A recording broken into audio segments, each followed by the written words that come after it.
All right, let's leave the NBA now. Talk about the Super Falcons. They are in Abidjan. They had a first training session yesterday, and of course, the guests are all getting ready.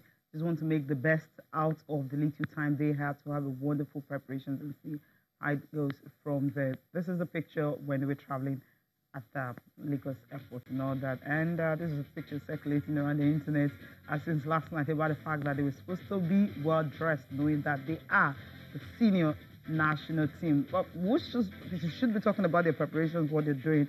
But the story is the fact that they're traveling and they're looking like, okay, words, refugees and stuff like that. That's what's flying around. Well, they've been in the news for the wrong reasons. Yeah. It's quite obvious. That's not what we want. In the last 24 hours, I was listening to Amaju Pinnick this morning on a radio show, and he said he's been inundated by this news. He apologized that the kids got stuck at the port, clearing issues and what have you. Whether that is true or not, that's a story for another day. But the most successful football team, male or female, in Nigeria, on the continent, not just in Nigeria, shouldn't be traveling in this fashion or treated like this. We saw Aziza Toshuala dressed as though she was going basketball. Others were felt as though they were going for a nightclub or a party, and we're going for business. Freedom of it's dressing. About the value proposition. It's how you present this team. All right. The brand Super Falcons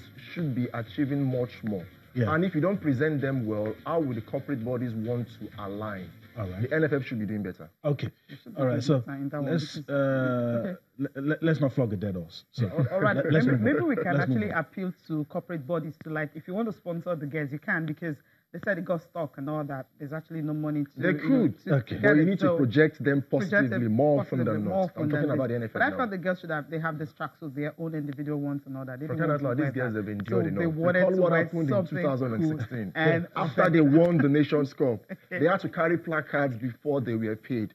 These things doesn't get to happen with the Super Eagles. Yeah. Why treat the senior women's national team in that fashion? Don't you think because the Super Eagles have so many people flocking around them, sponsorship and all that? Then project them positively. I'm talking about the NFF. Guys, let's project them positively. Let's go into the heart of the matter. Can they share?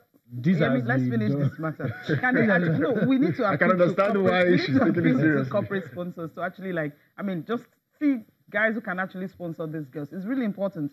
You're having so many, for the Super Eagles and all that. So you can have one or two sponsors for the Super Falcons. If they do, I'm sure they won't be dressed like this when they're going to different tournaments. Okay, away from the dressing. You're satisfied now? Yeah.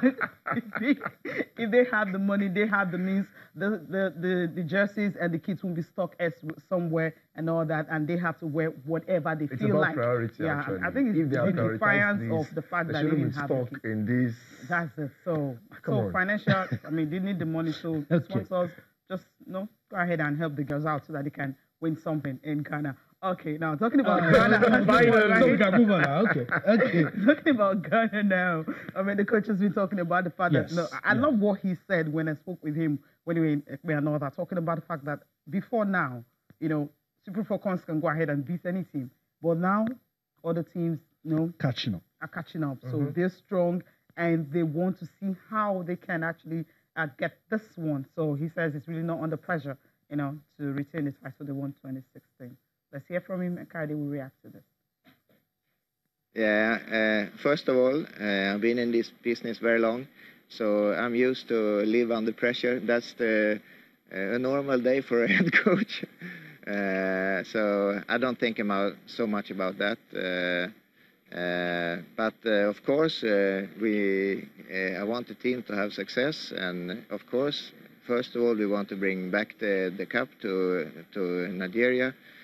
But absolutely the most important is to qualify to World Cup next year.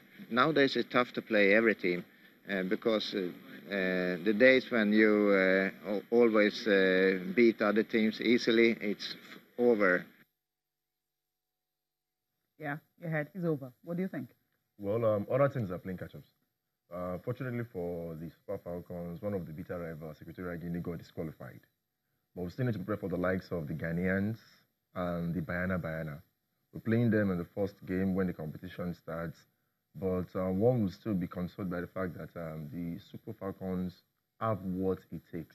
still have our core intact. Yeah, we still have the core intact from the likes of Francesca Odega, Desire Paranozie, Azizat Oshuala.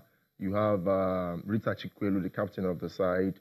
Now they've integrated Rashidat Ajibade and some other players from the Falcons into the team. And once the core is still being maintained, and Chiamaka Nadozie is doing quite well too. If the likes of Ebubeleye White and Alaba Jonathan are not in the team, it means someone has stepped up the ante for the handlers to actually look in a direction. So I believe we have what it takes to actually still go over to Ghana and defend the title successfully. We just need to avoid being complacent, because these other nations are like, the Super Falcons gets to beat us every now and then, wants to get one over them. So we just need to bring our A game to the fore almost always. And if our girls deliver when expected, most certainly we'll return on the title. Okay. I think I love that. I mean, deliver as expected. You're talking about delivery now. I mean, we heard some of the girls talking about the fact that they didn't have the very best they wanted. Now, with what they've had, you still think they can actually do that? I mean, they've not played many tune-up games. Yes. Don't forget that after they won in 2016, for over a year, they didn't play. Kick the ball at all. They didn't kick the ball in any way until the France, Italy, and the qualification for the 8-0. Oh, the 8-0. You just have to rub that in. It's understandable, and it was obvious that this team hadn't played for quite a while. Afterwards, they played qualification games, secured the berth at the Nations Cup, and with the few times Thomas Denaby has spent with the team, I believe we would have an understanding of what tactics he's going to deploy against the opponents, and what way to start the competition against a formidable foe in the Bayana, who I believe are working round the clock to get a famous victory over Nigeria. If they start on that momentum by defeating the Bayana, which I hope will be the case, then the other opponents should just be rolled over. Start with the best, continue in that stead, and when they get to meet the likes of Ghana and other bigger teams, I believe we should be able to overcome. All right. Okay. I mean, you scared with the fact that we saw how Ghana, Ghana and Zambia, they played friendly, and Zambia beating Ghana. I mean, Zambia had to come from 2 goals down to actually do that. Don't also forget that Ghana defeated us in Wafu. So these teams are really stepping up their games. We know what is at stake.